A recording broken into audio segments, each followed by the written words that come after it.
That's good. Let's look at what some of the targets for this Global Partnership for Development Goal 8 are. First of all, the target is to develop further an open, rule-based, predictable, non-discriminatory trading and financial system. That's what the goal says.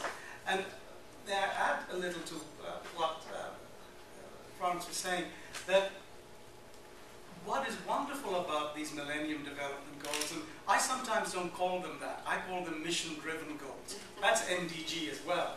And I've always acknowledged that our MDG goals have been there for 2,000 years. And it's wonderful that the world has joined in and said, let's look after women's health, and let's look after education and children and some of these things. But that's what Jesus asked us to do 2,000 years ago. So what the church has been doing have been mission-driven goals. Our MDGs have been there for ages. And the world has joined in with us, and we're grateful for that. They're all people of good faith, of a conscience, who want to join in.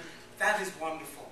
And so here's this commitment to good governance, that countries that have been badly governed, have had bureaucratic, corrupt rulers, are somehow influenced, not invaded, but influenced in a way that says, this is not good for your people.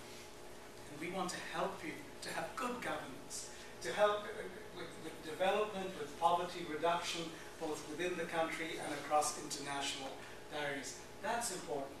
The Goal 8 addresses the special needs of least developed countries. There are three categories almost of countries in our world today. Are the developed countries, used to be called the first world. Then the developing countries used to be called the third world, and the communist countries were called the second world. That was the tie-up ever since the Bandung conference in Indonesia years and years ago. We've gradually moved to talking about the developed countries, the developing countries, but we have to recognize there are some which are the least developed countries, and that do need special attention. And this includes these things: tariff and quota-free access for the least developed countries' exports, enhanced program of debt relief for heavily indebted poor countries. You'll see these initials, HIPC, heavily indebted poor countries very often, and cancellation of official bilateral debt. We'll talk about that in a moment. More generous overseas development aid. Not all the acronyms or the initials that come up. That's overseas development aid for countries committed to poverty reduction. This is part of the program that is in Goal 8. What else? Address the special needs of landlocked developing countries and small island developing states. They have particular problems. Here's a geography question for my learned audience. Landlocked developing countries. Did you think of any of them? Uganda is one. Hasn't got a port. You know, it's totally inside there. Botswana is another. It's landlocked. A country that's much in the news these days. Samoa. No, Samoa is a sea thing. We're talking about one that President Obama is struggling to find some answers about. Afghanistan. Afghanistan has no port. It's a landlocked country up in the mountains. All goods have to go through Pakistan or flown in. And they have special issues and problems that need to be worked out. And small island developing states, and Samoa would be an example of that. Small islands, many of them, they have particular needs. So concentration on those special needs. Dealing comprehensively with the debt problems of developing countries through national and international measures in order to make debt sustainable in the long term. And not just debt sustainable, but cancelable in the long term. And I'll look at that in a moment. But in cooperation with pharmaceutical companies, provide access to affordable essential drugs in developing countries. How much of the population has access to anti-malaria, HIV/AIDS drugs, antivirals, those kinds of things? In some developing countries, very small. The percentage of the population that has access or even affordability, and a special effort needs to be made in this development goal 8 addresses that one. In cooperation with the private sector, make the benefits of new technologies, especially information and communications, How many people have access to the internet? Still very low across the rest of the world, the developing countries. To phones, cell phone, landline, everything is cell phone these days. Nobody worries about landlines anymore. And in a good way.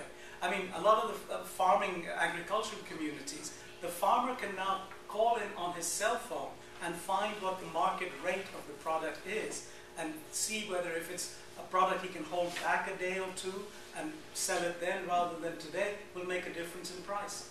A new technology that helps. How many people have access to that? This development goal looks at that.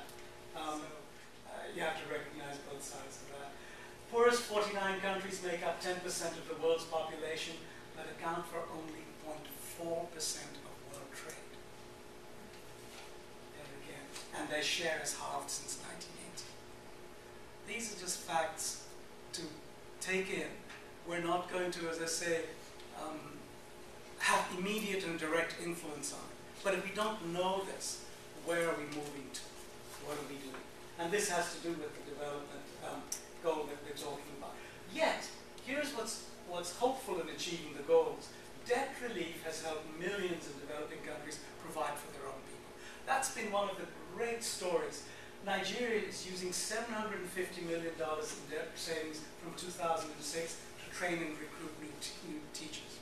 So instead of money being sent back to the donor countries, a very generous, compassionate program of debt relief has meant that there is money coming back. Cameroon is using debt savings to launch a national HIV/AIDS plan, which is effective as well in that way.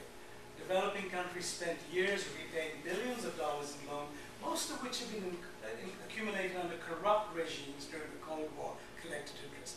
Let's put the blame where it's due. And it is to some extent.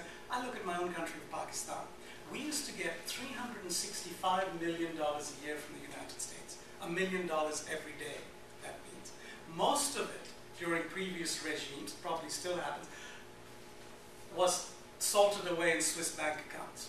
Every one of, and it's true across Africa, it's true across a lot of Asia, true across South America.